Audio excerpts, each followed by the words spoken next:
Olá, eu sou o professor Alexandre e hoje, em Geografia, dentro de Ciências Humanas e suas tecnologias, vamos conversar um pouco sobre geologia. Geologia é um assunto básico em qualquer concurso e, claro, no Enem. Tratamos sobre geologia dando especial atenção à teoria de Wegener. Por quê? Em 2012, são 100 anos que o alemão Alfred Wegener divulgou a sua teoria comprovando a separação dos continentes. O Wegener, grande figura aí da ciência, foi astrônomo de formação, climatologista e fez uma grande contribuição para a história no ramo da geologia. Nesse vídeo que você está acompanhando, você percebe o que o Wegener conseguiu comprovar. Que no passado nós tínhamos apenas um continente, por ele denominado Pangeia, que sofreu uma primeira grande divisão no período Mesozoico, na era Mesozoica, dividindo-se entre Laurásia e Gondwana. Mais tarde, outras fraturas levaram à atual disposição dos continentes. Bom, mas a questão reside no seguinte: por que os continentes se movem? E também como que o Wegener conseguiu mostrar essa situação. Então veja nessa próxima imagem. Aqui você tem as chamadas correntes de convecção existentes no manto da Terra. A crosta corresponde a uma fina camada rígida e solidificada da estrutura do planeta. Essa estrutura foi dividida em grandes pedaços em função destas correntes que existem no interior da Terra, correntes de convecção. Essas correntes, depois de dividirem a crosta em pedaços, mantiveram movimentos muito importantes para a migração dos continentes.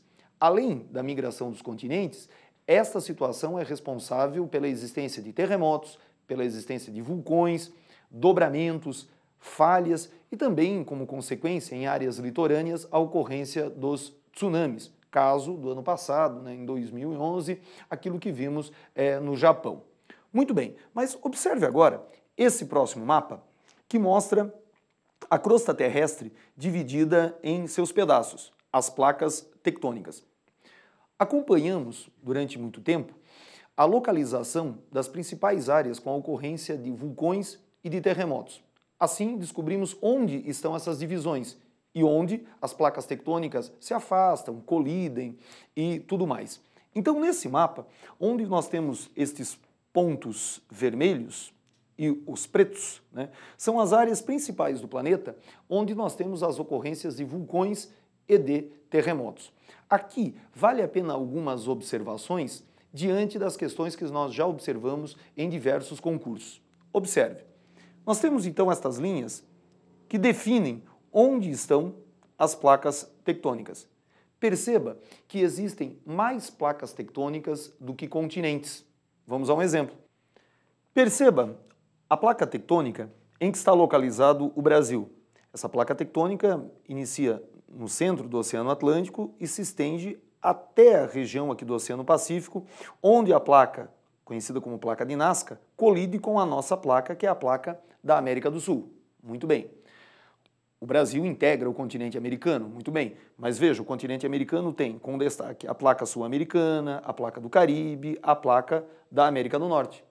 Então, nós temos mais divisões da crosta, mais placas do que continentes. Algumas placas, inclusive, sequer possuem área continental. É o caso da placa de Nazca, é o caso aqui da placa dos Cocos, que não detém área continental. Então isso é uma coisa que você, nas provas, deve tomar um certo cuidado. É usual tentar vender a ideia de que os continentes se movem em função da divisão da crosta em placas tectônicas. Assim, cada continente corresponde a uma placa. Não, nós temos mais divisões da crosta do que o número de continentes. Muito bem. Outra observação, note que ao redor do Oceano Pacífico nós temos a maior concentração de terremotos e vulcões. A próxima tela. Nesta região nós encontramos o chamado Círculo de Fogo do Pacífico. Nessa região estão concentrados muito mais da metade dos terremotos, dos vulcões, de dobramentos que deram origem a cordilheiras, fossas oceânicas devido ao choque das placas e também à ocorrência de tsunamis. Muito bem. Então, até aqui você tem a noção de que a crosta terrestre é dividida em grandes blocos que foram originados pela movimentação do manto. E também notamos que estes pedaços se movem em função destas correntes de convecção lá do manto. Ok, então veja o seguinte, desde que nós tivemos a possibilidade de observar o primeiro mapa mundi, foi observado que os continentes eles formam um quebra-cabeças. Durante muito tempo, não tínhamos comprovação de que os continentes haviam se separado ou que ainda se moviam. O Wegener foi a pessoa que conseguiu reunir informações e provar que os continentes se moviam. Então, ele conseguiu mostrar que o fato dos continentes formarem um quebra-cabeças não é uma mera coincidência. Quais foram os argumentos do Wegener? Ele percebeu que se você ver características da floresta amazônica, essas características são encontradas na floresta do Congo, na África.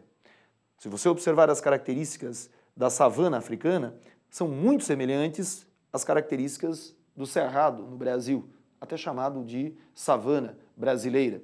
Também, se você observar resquícios, amostras de fósseis, nós vamos observar que fósseis aqui da África e fósseis aqui da América do Sul guardam resquícios, amostras de antigas glaciações e tudo mais.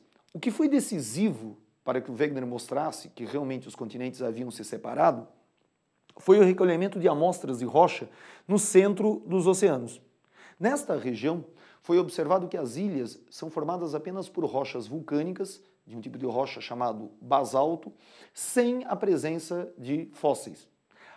A partir do momento que você sai do meio do Oceano Atlântico em direção à África, ou à Europa, ou em direção à América do Sul, progressivamente as rochas vão ficando mais variadas, mais antigas e com a presença de fósseis.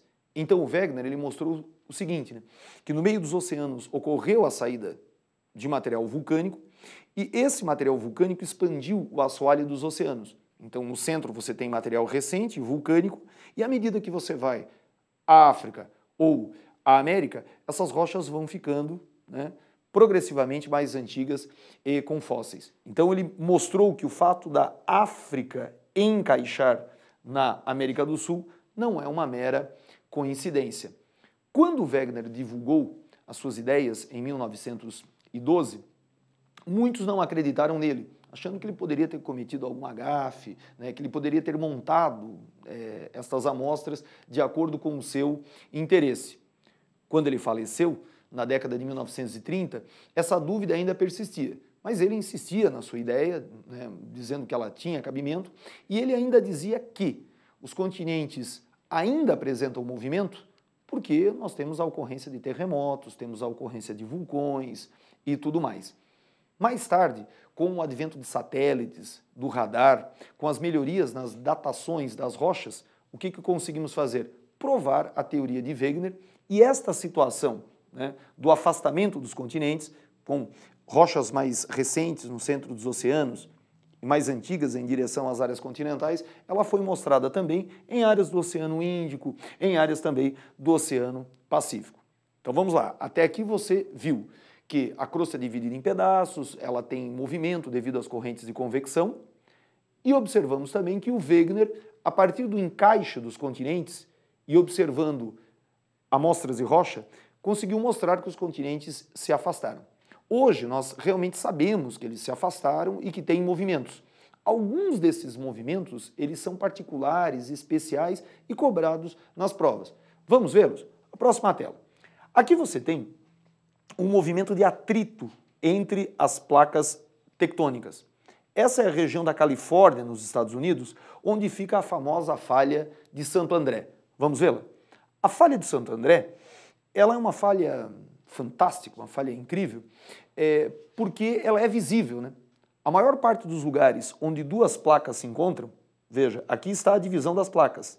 Esta placa se estende até o centro do Oceano Pacífico. Essa placa irá se estender até o centro do Oceano Atlântico. Na maior parte dos casos onde nós temos o encontro de placas tectônicas, esse encontro está coberto de neve em algumas cordilheiras ou coberto pela água dos oceanos. Então, a situação interessante da falha de Santo André é que ela é visível. Este enrugamento que você vê na crosta é justamente produto do quê? Do atrito das placas. Mas aqui nós não temos grandes manifestações vulcânicas, nós não temos a formação de uma grande cordilheira, portanto isso é até chamado de um limite conservativo. Então esse é o caso da falha de Santo André. Pressão aqui fica acumulada, quando liberada, temos grandes terremotos. Mostre, esse foi o terremoto, só um pequeno exemplo, foi o terremoto que atingiu no início do século XX a cidade de São Francisco. Esse terremoto ficou conhecido como Big On. E uma grande manifestação dessa pode ocorrer novamente também. Ótimo. Vamos a outro exemplo de movimento? No centro dos oceanos, as placas estão em afastamento, um processo também conhecido como adução. Quando estas placas se afastam, facilita a subida do material magmático. Então, no centro do Oceano Atlântico, situação que observamos também no Índico, no Pacífico, nós temos grandes manifestações vulcânicas que expandem o assoalho oceânico e parte desse material acumulado dá origem a uma cordilheira no centro dos oceanos. Em alguns lugares, essa cordilheira, ela forma, quando cartografada, veja, a figura de uma verdadeira espinha dorsal. Até por isso que essa cordilheira é conhecida como dorsal atlântica, ou cordilheira do meio do Atlântico. Essa cordilheira, em grande parte, está coberta pelas águas dos oceanos, mas em alguns lugares ela já aflora, dando origem a ilhas. É o caso de Fernando de Noronha. Fernando de Noronha nada mais é do que a ponta dessa grande cordilheira submersa no centro do Oceano Atlântico. Nós temos outros exemplos, que é o caso do complexo de Trindade e Martin Vaz, ilhas também oceânicas que pertencem ao Brasil. É o caso também da Ilha da Madeira. A Islândia, né, corresponde a um aparecimento dessa estrutura no fundo dos oceanos. Vamos ao próximo movimento? Também nós temos lugares onde as placas colidem e provocam grandes dobramentos. É o caso da colisão da placa indo-australiana com a placa euro-asiático. Dessa colisão, o que nasceu? A grande dobra correspondente ao Himalaia. Mostra pra gente. Aqui nós temos o Himalaia com a famosa formação do Everest. Esta estrutura toda ela ainda cresce. Devido à colisão, né, ela cresce. Então corresponde a um dobramento moderno. Essa movimentação horizontal é a orogênese. Então nós temos aqui uma formação orogênica moderna. Muito bem. Vamos ao último movimento. E existem lugares que, além da colisão, acontece uma coisa um pouco mais complexa. Uma placa passa por cima da outra. Esse é um movimento conhecido como subducção. Esse é o caso do Japão, é o caso também do Chile. Olhando essa figura dá até medo, né? Vejam o seguinte, aqui está o mapa do Japão, nosso conhecido, mas veja o que acontece embaixo. Veja, as placas tectônicas passam uma por cima da outra. Por isso que aqui acumula, né, muita pressão, muita tensão, e daí nós temos terremotos e, por consequência, também tsunamis. Voltamos ao mapa. Então, atrito lá na Califórnia, o afastamento no centro dos oceanos, dando origem às... E o caso japonês e chileno, onde nós temos, então, a chamada subducção. Muito bem. Então, as placas se movimentam horizontalmente, orogênicamente, até o período dos dinossauros, até a era mesozoica. Muito bem. Daí nós tivemos... você ficar decorando qual parte formou que pedaço, né, dos continentes hoje é um pouco chato, mas tem um macetinho que talvez lhe ajude onde nós estamos, com destaque para a África e a América do Sul. Né, e algumas ocorrências importantes com a formação de cordilheiras, dorsais e tudo mais. Vamos ver como é que isso pode aparecer numa prova? Vamos lá. Primeiro exemplo. Esse é um teste bacana do Enem, direcionado justamente para a teoria de Wegener, para a movimentação dos continentes. Mas o Enem, você sabe que ele tenta fugir muito da decoreba. Então ele vai cobrar o processo. Você sabe que os continentes se movem pelas correntes de convecção, você tem dobras, você tem falhas, muito bem. Como que isso aparece numa questão do Enem? Dá uma espiada aí no enunciado. O continente africano há muito tempo desafia geólogos porque toda a sua metade meridional, aquela que fica ao sul, ergue-se a mais de 1000 metros sobre o nível do mar. Uma equipe de pesquisadores apresentou uma solução desse desafio, sugerindo a existência de um esguicho de lava subterrâneo empurrando o planalto africano para cima e para baixo. Em geral, as correntes de convecção do manto impulsionam as placas na horizontal. Existem excepcionais lugares onde as correntes de convecção farão isso, empurrando as placas para cima e para baixo. Já observamos que quando na horizontal, orogênese. Quando na vertical, isso é considerado epirogênese. Muito bem. Então, o enunciado dá conta disso, né? Que geólogos acreditam que existe esse esguicho que faz a África subir e descer. Sobre isso, vamos lá. Considere a formação do relevo terrestre. É correto, com base no texto, que a solução proposta é a hipótese do esguicho. Improvável, porque as formas do relevo terrestre não se modificam há milhões de anos. Opa, as formas do relevo terrestre estão em constante alteração. As movimentações internas das correntes de convecção movimentam as placas, aí você pode ter dobras, falhas, tudo mais. Uma vez o relevo formado pela dobra, pelo vulcão, aí entram em atuação os agentes externos, a chuva, o vento. Então, alternativa A, errada. B, pouco fundamentada, pois as forças externas, como a chuva e o vento, são responsáveis pelas formas de relevo? Não. As formas de relevo têm origem interna, movimentação das placas, devido às correntes de convecção, e depois a erosão externa. Falso B. C. Plausível. Sim, é plausível, é possível, pois as formas de relevo resultam da ação de forças internas e externas, sendo importante avaliar os movimentos mais profundos do interior da Terra. É isso mesmo. É o que vínhamos comentando. Alternativa C. Pode marcar a correta aí. Só vamos comentar rapidinho as duas últimas. Plausível? Opa, é plausível. Pois a mesma justificativa foi comprovada? Não. O texto dá conta de que existe uma hipótese. E a última, injustificável, porque os movimentos mais profundos do interior da Terra não interferem nos acidentes geográficos? Interferem. Os movimentos mais profundos ocasionam aqui dobras, terremotos, tsunamis e tudo mais. Ok, matamos o primeiro, C. Vamos para o próximo. Nesse teste, você tem dois esquemas aí mostrando camadas de sedimentos. Então veja, o esquema mostra depósitos em que aparecem fósseis de animais do período Jurássico, um dos componentes do Mesozoico, onde os dinossauros viveram. As rochas que se encontram esses fósseis são, observe um pouquinho a figura, você tem camadas onde aparecem diferentes tipos de fósseis. Sobre isso, mostre as alternativas. Esse tipo de rocha em camadas e tal, elas são magmáticas? Não. Você está vendo camadas de sedimentos que apresentam fósseis. As rochas magmáticas são vulcânicas, então elas não contêm fósseis a princípio. Sedimentares, pode ser, pois os restos podem ter sido soterrados e litificados com o restante dos sedimentos? Isso mesmo, marca essa alternativa, é a resposta. Ok. Só um detalhezinho, litificados, dentro da geologia, existe uma divisão que é a litologia. A litologia estuda especificamente as rochas. Então, quando você tem a lava de um vulcão resfriando e enrijecendo, quando você tem sedimentos compactando e dando origem a uma rocha sedimentar, esse é um processo de litificação. Então, esses sedimentos foram litificados, tornados rocha. Ok.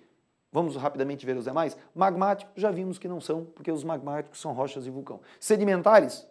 Pode ser. Já que a cada camada cada uma das camadas encontradas, uma figura simboliza um evento de erosão? Não. As camadas mostram eventos de deposição, eventos de sedimentação e não erosão, porque se o amigo tem erosão, saem os sedimentos. Metamórficas? Não, porque rochas metamórficas são rochas que sofreram metamorfose, elas foram transformadas. Como que uma rocha pode ser transformada em outra? Você pega uma rocha já existente, pré-existente, e expõe essa rocha à variação de pressão e temperatura. Ela vai sofrer modificações físicas e químicas, se transformando em outra rocha. Então, segunda questão, alternativa B. Vamos fechar nossa última questão. Vamos lá, a próxima. Nessa questão, você tem uma coisa curiosa, né? O mapa mundi, que nós sabemos que forma um quebra-cabeça, que você sabe que a crosta é dividida em placas, isso ocasionou a divisão e a separação dos continentes. No mapa é apresentada a distribuição geográfica de aves de grande porte que não voam. O avestruz, a ema, território brasileiro, e o emu. Muito bem. Por que nós temos essa situação? O Wegener mostrou que estes animais tiveram um berço em comum, além, né, eu comentava com vocês, a floresta do Congo, que é parecida com a Amazônia, a savana, que é parecida com o Cerrado. Então, o crocodilo, parecido com o jacaré, né? Então, aqui você tem a situação, avestruz, ema e emu. O que explica essa separação de animais tão semelhantes? Mostre as alternativas. Há evidências mostrando que essas aves, que podem ser originárias de um mesmo ancestral, sejam, portanto, parentes, considerando que, de fato, tal parentesco ocorra, uma explicação possível para a separação geográfica dessas aves, como mostrado no mapa, poderia ser a grande atividade vulcânica ocorrida há milhões de anos que eliminou essas aves no hemisfério norte? Não, né? Porque nós realmente tivemos, na época dos dinossauros, uma grande manifestação vulcânica, mas ela pode ser vista em todos os continentes e não eliminou, né, estas aves. Na origem da vida, essas aves eram capazes de voar, o que permitiu que atravessassem águas oceânicas ocupando vários continentes? É um pouco de exagero, né? Você já imaginou um avestruz voando e atravessando os oceanos? E por que ele pararia de voar? Ele não deixaria de evoluir, né? Hoje seria um animal fantástico. Esses animais, na sua característica, não voavam, né? Vamos adiante. O ser humano, em seus deslocamentos, transportou essas aves. Eu vou parar de ler esse negócio. Você já imaginou isso? Os homens migrando e carregando avestruz, ema, né? De tudo que você já estudou. Você viu isso? Nossos ancestrais carregando avestruz? Não. O afastamento das massas continentais, formadas pela ruptura de um único continente, Pangeia, dispersou essas aves que habitavam ambientes adjacentes, ambientes próximos? Isso. Tiveram um berço em comum, Pangeia dividiu e migrou, levando essas espécies. É isso, assinale, alternativa D. E a última, a existência de períodos glaciais muito rigorosos no hemisfério norte que provocou gradativo deslocamento para o sul? Não, né? Quando tivemos glaciações, elas atingiram também, podemos dizer, o planeta todo, em algumas áreas mais concentradas, mas podemos dizer no planeta todo. Então, nessa terceira questão, fechamos aí a alternativa D. Muito bem, então nessa aula o que fizemos? Conversamos um pouquinho sobre geologia, dando uma atenção à teoria de Wegener, muito esperada nas provas, em função do seu centenário. Se aparecer alguma coisa aí na sua futura prova do Enem, tratando um pouco de geologia, dos movimentos em especial tectônicos que formam o relevo, também demos uma conferida e fechamos aí 3 testes importantes. Beleza. Que seja proveitoso, boa prova para você e até mais.